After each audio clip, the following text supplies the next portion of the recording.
It's the Halloween season, people. I can't wait to take my son out for some spooky, family-friendly thrills. He loves clowns. Haha, this one will do. We'll hang out with Art the Clown before I buy the boy his brand new bed. Yes, Terrifier was the little independent horror film that could, based on the director's previous short films like The Ninth Circle and Terrifier 2011. The Terrifier movie was made for under $100K, hit the festival circuits in 2016, and got a limited 2018 release, but good word of mouth on it spread like wildfire, which my friends telling me about it was how I first heard about the movie too. With its mixture of show-stopping practical effects and a truly original villain played by David Howard Thornton, not only did writer-director Damien Leone want to make a sequel to this, but the second sets out to be the Terminator 2 of slasher films. A slasher so epic, it's a 2-hour and 20-minute smorgasbord of gruesome effects, laughs, and plenty of new lore as Art the Clown stalks a brother and sister on Halloween, and he's even made a friend too.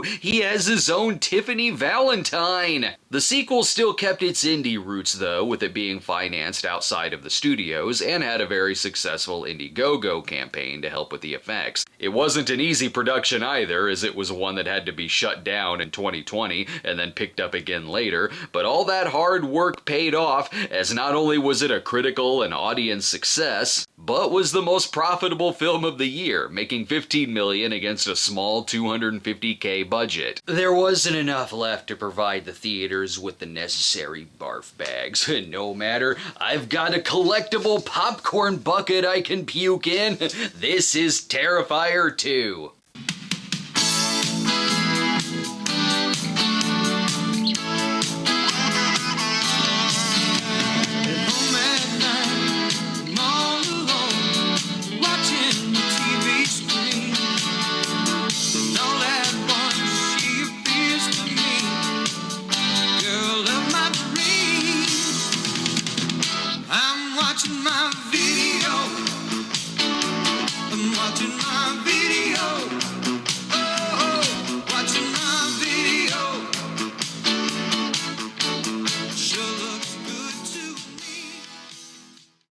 Where was I? Another crowd pleaser from Amblin Entertainment. Oh, wait, never mind. It appears to be more witchy. See, it's either Halloween night or it's The Purge. Just saying, I have a hunch that Miles County actually looks like this regardless of the date. We're getting some very October season shots here with the creepy man in the alley as he gets resurrected at the morgue after the events of the first film. But it all probably looks like this around Labor Day too, or in the summertime, lest you forget the same fate Axel faced for just enjoying an evening watching The Substance. Cinema snobs like myself will still enjoy this splatter film, with the hero literally showing us the movie is art. Also, it makes it easier to edit when there's only so much of the gore that I can show. And then he gave him a very annoying knot on his head, and he had to spend his bonus on migraine medication. Store brand ain't gonna be powerful enough. Here he has all the items he needs to top this death scene, which included brain removal, and believe me, he will top it. Let's see if there's some cash for prosthetics. And if there's time, he can pick up a gumball in the waiting room. There's little things that any other movie may have cut, but I'm glad that this one didn't. I love that we see that even slasher killers don't always like their clothes being so dirty, it's gonna get really sticky. He needs to clean that stuff up. Really, the series is all about friendship. Like in our most beloved sitcoms, there's a chance meeting at a laundromat.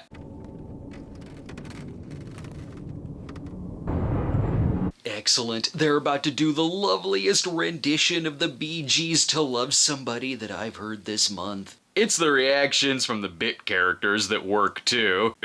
Can't I just come in here late at night and not see people testing out their improv? But he cleans up after himself, so who am I to complain? Here though, we get to meet the real hero of the film. The 1980s! It's 1 year later and Sienna Shaw is getting her costume ready. The musical score is telling me that it's gonna be the greatest Sheena costume ever created. The score is quite good. They have Paul Wiley back doing the music, who also scored the first, as well as a movie called The Town Without Halloween. That may seem scary, but if there's no Halloween, no one in town will die from Art the Clown. It's just simply a movie about characters watching Terrifier 2 in peace. Even the locations are fairly homey here. It takes place in the present, but I swear this is every house I was in 1985. I'm sure I was also wanting to dress as a serial killer back then, too. Did you figure out what you're dressing up as tomorrow? The Miles County Clown. Don't do that. Why not? Is it too soon? Everyone else at Flashback Weekend is gonna be dressed like Art. That's basically what you're doing. You don't see people dressing up as Jeffrey Dahmer or Charles Manson. Right? Those killers are out. We base dressing up as killers on whatever the latest Ryan Murphy series is. Jonathan is putting a lot of research into his costume. Okay, gotta make sure any of the survivors aren't gonna be at the same party as me. It's because he doesn't have his father around to help him get interested in the right serial killers. He lost his father. And I didn't. Actually, honey, about the mailman. I like the mom here. Let Jonathan dress up as a clown. At least he's not bugging me about Star Wars. If he even dreams about making fun of the tragic death of Ben Tramer, though, that will be crossing the line. Sienna's costume is based on an Angel Warrior character that was created by her father, but I have a hunch she was just really into Gem and the Holograms and wanted to make some kickin' fan art. She has a healthier obsession than her brother. You think that guy's still out there? Who? The Miles County Clown. What's up with you and this clown all of a sudden? You're like obsessed. Hey, at least I'm off of Pogs! These actors are really good, especially Lauren Lavera, and the first time I saw it, I was like, she does look a lot like Anya Taylor-Joy. Then come to find out she did some double work for her in the past. The characters are just like me, an expert on classic cinema. Ah, a seasonal classic, Young Einstein. And not in the mood for an older film. Let's flip over and see what's on Tubi TV. It's the children's entertainment that'll give you the most nightmares. Just saying, this looks a lot like the dreams I have whenever we let Jack control the remote all day. It makes sense that the third Terrifier is a Christmas film, because I'm having flashbacks to every bizarre Christmas children's programming I've ever reviewed on the show.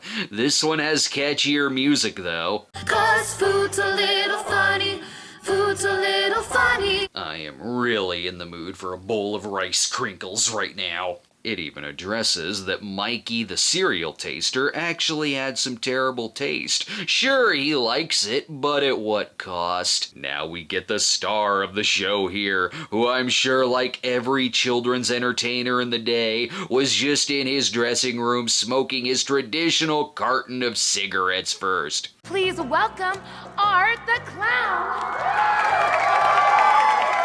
Pippi Longstocking finally figured out who sunk her dad's ship. Every stranger danger video I ever watched showed me that nothing good will come out of this. Same with scrolling past bizarre political convention photos on Twitter. Don't open up a gift from the strange man. It might be the reefer. The scene is long, but it continually tops itself. It doesn't feel like padding where they're just standing around doing nothing. When you think it'll end at the package with a human heart, he becomes the one mutant gangster who actually does have a chance at taking on Dick Tracy. Also, it's Damien Leone giving us the ending we all really wanted in the Oogie Loves Big Balloon Adventure. See, this never would have happened if you fell asleep watching something relaxing like Sallow. It's the details that give it the nostalgic feel, like how we'd cut the roofs of our mouths on cereal pieces and slice our hands from the limited edition glass toys. Something will wake her up, I'm sure. Ah, she's a dream warrior now! I like when stuff like this happens because we get to see the mom get pissed again. You left burning candles on your dresser all night? What What are you, fucking stupid? I will donate to any campaign that makes this character the lead on her own family sitcom. Get back to bed. You have school in the morning. You mean I still have to go? What did I say? Oof, she just made Lois Wilkerson shit her pants. And why did I always get stuck with Nerf swords when I dressed for Halloween? They even took my jarts away. Just another thing for Mom to worry about. You know the sword Daddy got me? What about it? It was on top of my dresser last night. Okay, you didn't set anything on fire, so it's fine. I haven't had my 8 cups of morning coffee yet. Art's getting his props ready too, or he's just building the perfect TV for her to play the 5200 on while he works in peace. And we can see what Vicky, the survivor of the first, is still up to. People are frightened by the way that I look, especially children. And it's really difficult for me to deal with that, so isolation is ideal.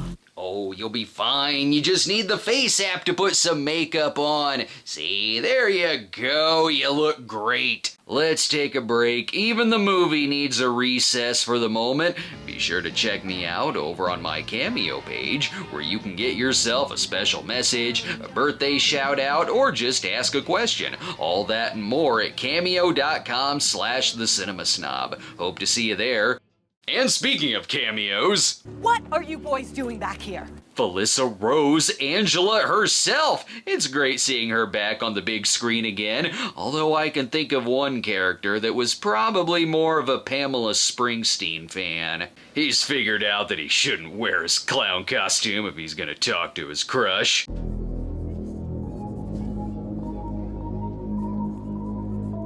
She's totally interested, dude. Give her some cereal from your box with the creepy laugh. On the plus side, it'll be an easy day at school.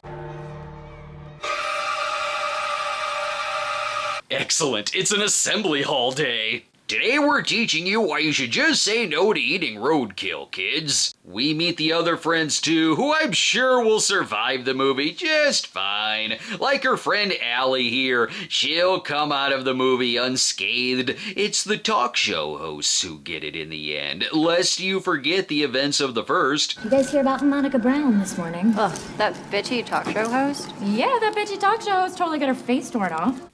You're lying. She just got drunk and watched the end of The Howling and thought she was watching the news. She seems gleeful about disfigured faces. Oh my god.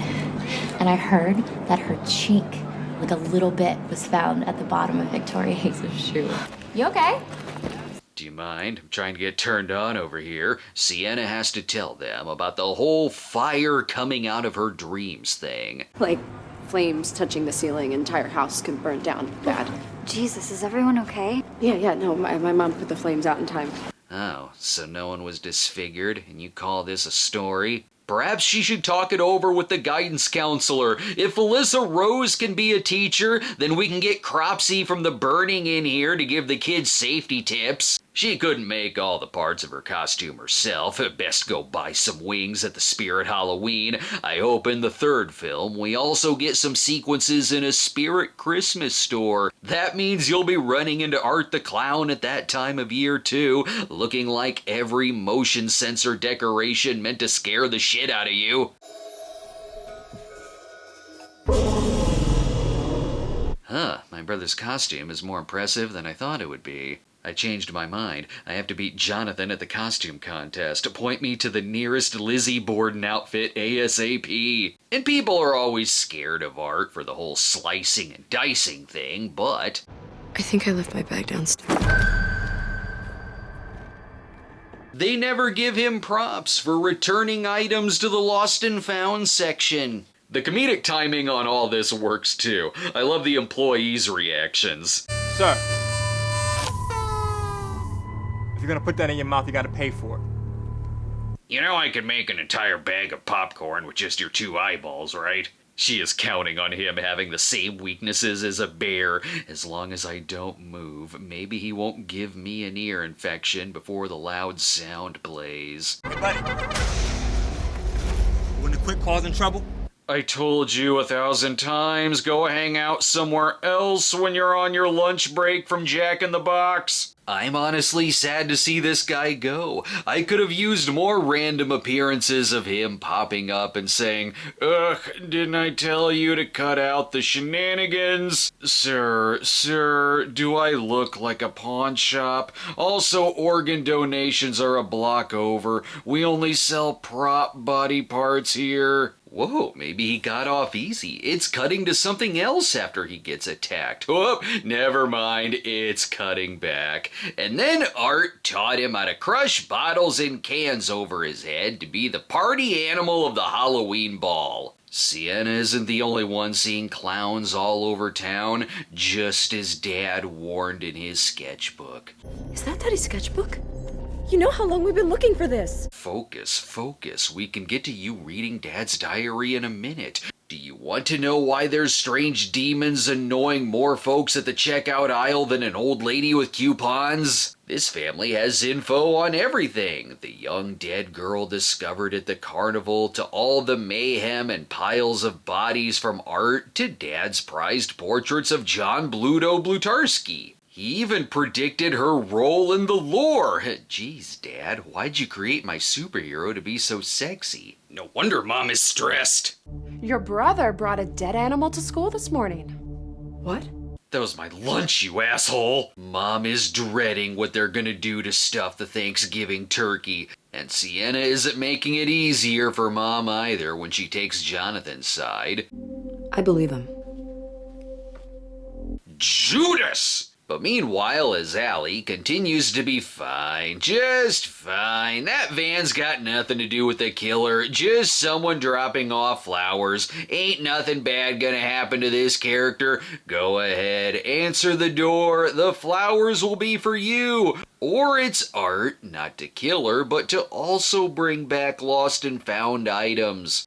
Wait a minute, aren't you that guy from the costume shop? Well, I better be. Are there duplicates of us roaming around? Then she runs out of fun-sized Snickers and goes to bed. She scares Art away by offering him granola instead, and then he stays away for the rest of the movie. Monica Brown, though, ain't so lucky. Talk show provocateur Monica Brown is still in critical condition this evening. Ugh, that means Corden's gonna guest host, doesn't it? Art's origins have been pretty vague, but I think I am starting to piece it together. Hayes was released from St. Michael's Hospital yesterday evening after months of rehabilitation, like you, Sienna. Oh my god, he's been one of the possessed bodies of Mary Lou Maloney this whole time! Or not, I've been watching too many prom night movies lately. If only I watched this back when I was reviewing all the Porky's films. It would have been way easier to work in a reference during this movie's shower scene. Also, if there is an afterlife, I'm gonna ask Dad why he didn't give me any pants in his sketches. It's a cold October. Will I still have the magic if I wear some sweatpants? As for Allie, you may be thinking I was wrong in my predictions, but it's fine. He just simply changed his mind about wanting the granola. Oh, and the fact that she does suffer one of the most ballistic slasher deaths I've ever seen that makes the morgue attendant look like a quick death. And when you think it's over, it keeps going. Like it's one of those extended jokes where the laughs come from something going on too long. It goes on about 3 minutes. And in making the scene, they incorporated some puppet work operated by multiple people, and it's a scene that starts shocking, gets so over the top that it becomes a little funny, and then both shocking and funny. The sequence isn't for everyone, which is maybe why Mom is just having a more relaxing night with a drink and watching Halloween 2, clearly. Allie's mom, meanwhile, is having a more stressful night. She just walked in on a Herschel Gordon Lewis movie injected with crack. Welcome to the Dragon Art Theater. I wish this movie were in 4D. I need a drink after that scene. Oh right, all our movie theaters have bars now. I'm already drunk at midnight watching this. Let's go ahead and take a break while Bob from the first Halloween makes his grand entrance. What's frightfully fun at McDonald's? 4 McDonald Land friends with clip-on costumes. And 4 McDonald Land tapes. I like to scare myself. 8 to collect. 1 with each Happy Meal you buy. Happy Halloween. We're back, and no, that's not Bob, but I have the feeling his odds of surviving are as great as Bob's. Everyone is impressed with Sienna's costume. This girl is unbelievably talented. You have no idea. She made this whole thing herself. Oh, thank God she doesn't know I bought the wings, and she remembers not to piss off Mom. No, I cannot drink anymore tonight. My mom will get so pissed if I get fucked up. No, she won't. Have you not met my mom? My only complaint is that if they really wanted to explore its exploitation movie roots, the halfway point in the movie shouldn't have been all this dancing. It should have been a solo song from Johnny Charo. And Art hasn't forgotten about the kids either, you monster. No, not the severed head. It's that the kids want chocolate, not bit of honey. I can't wait to see what happens now, though. He's playing with a sword and Mom walks by. Ooh, she's gonna be furious. What are you doing in here? Damn it, Mom's medication is kicking in. It'll still do something to piss her off. What about this? Again with this fucking book! I told you once I don't give a good goddamn about your Harry Potter Lord of the Brooms claptrap. Also, the meds are wearing off. You're such a bitch. Jonathan, where did you think that was going? Someone else's meds are kicking in too. When you see the lightning flashes, that means the Molly is working. She already has fans before the movie even comes out. Yo, can I get a selfie? Wait till I tell the guys I met She-Ra! The movie is both funny and gross, but I have to touch on it being suspenseful too. A shot like this makes me think she's gonna die. I don't want the mom to die. Please just let it be a prank that she finds.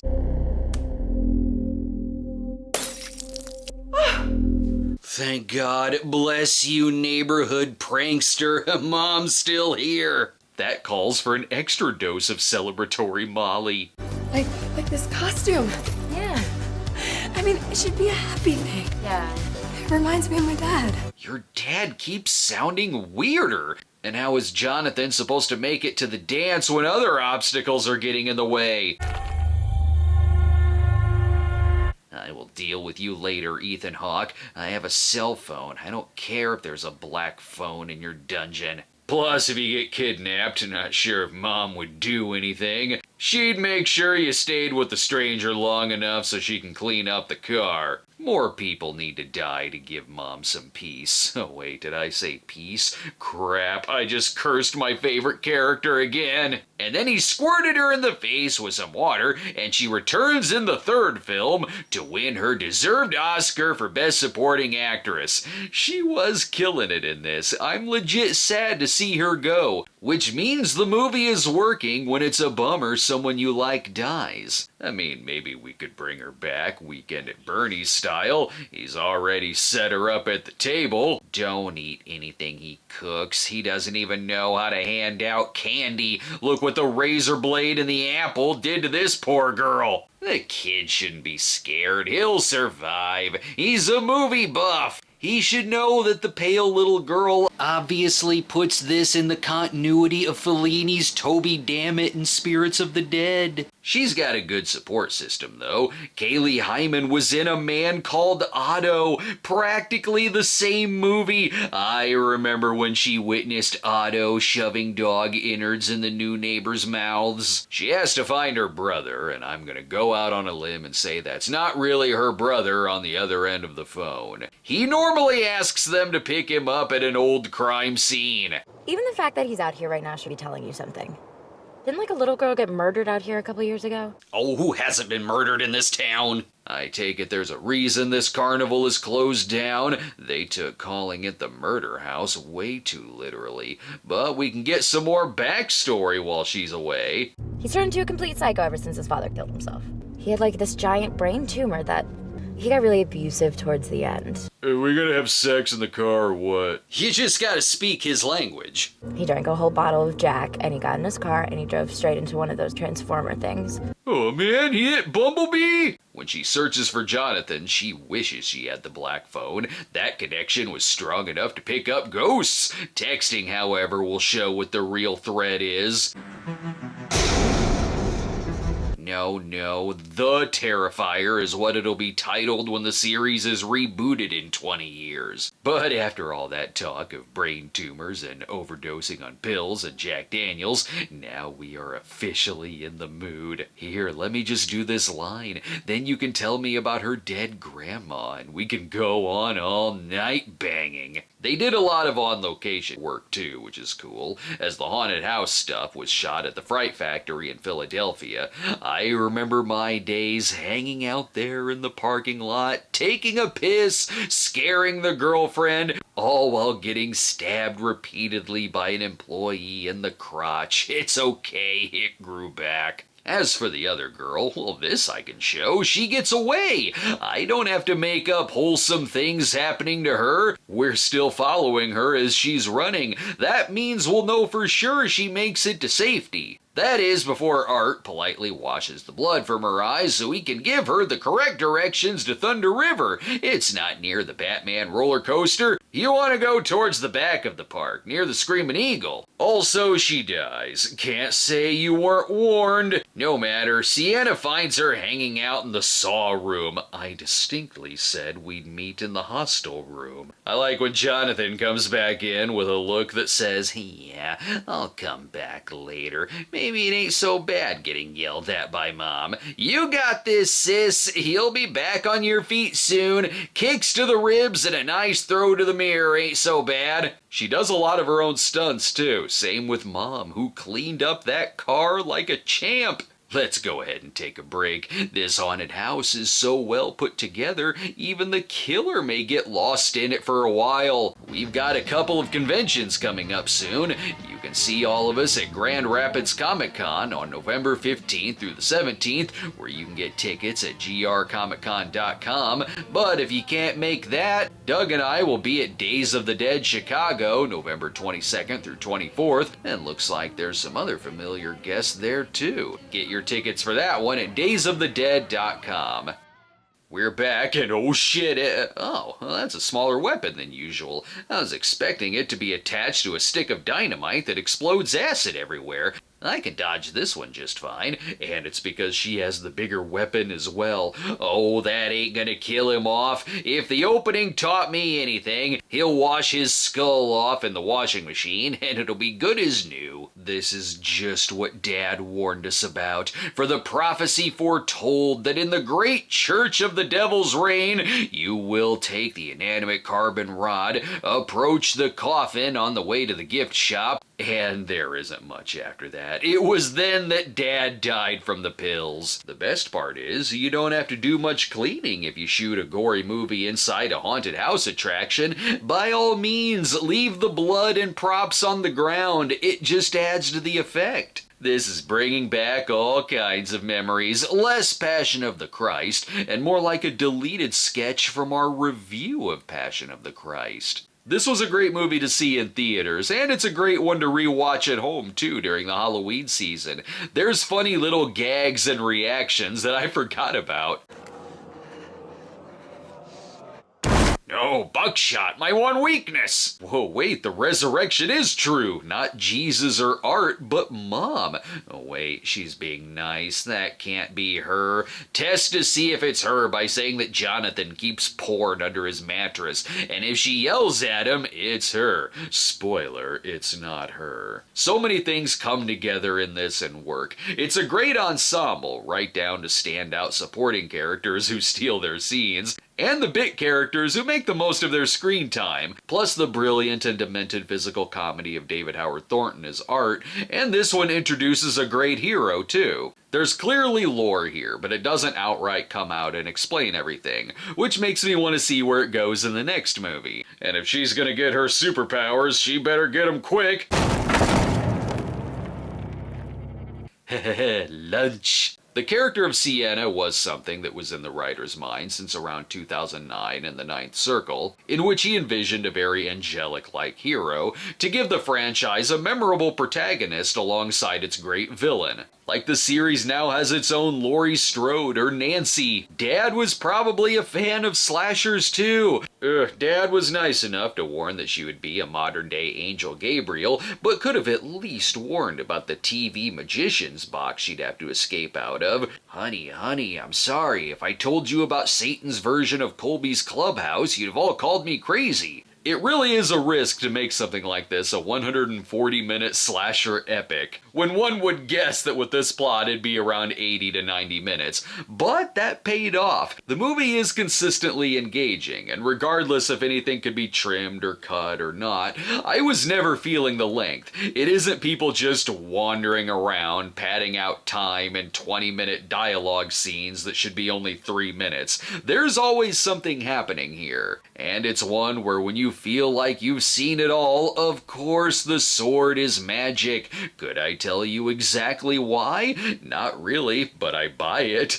I don't know what gives Art his powers, but I buy that it's happening too. When in doubt, just say it's all taking place inside of a video game. Works every time. While they may have taken care of Art, oh crap, we forgot about the spin-off. I wasn't expecting to have to fight Annabelle in this one too. Actually, we'll leave it at that. There was another ending too where Art was supposed to reappear in the back of Victoria's head, but that was changed as it would have been too close to James Wan's Malignant. So instead, in a post-credit scene, Victoria gives birth to Art's head. You'd think you'd have had some balloon animals around to use as a condom. Now he can use his own head to hand out candy to the trick-or-treaters. Just include Snickers for the last time. Now that it's over, I've decided that yes, my 1-year-old son is too young to see this. I needed the full 140 minutes to figure that out. I'll reconsider it when he turns 5. Thanks for watching, everyone, and if you want to get some links and see some shorts, follow us on our new Facebook page at facebook.com/TheRealCinemaSnob, which will help me out immensely because I'm going to be promoting a new book soon. See you next time. Well, Stop it! You're ignorant. They're coming for you, Barbara. it's revealing.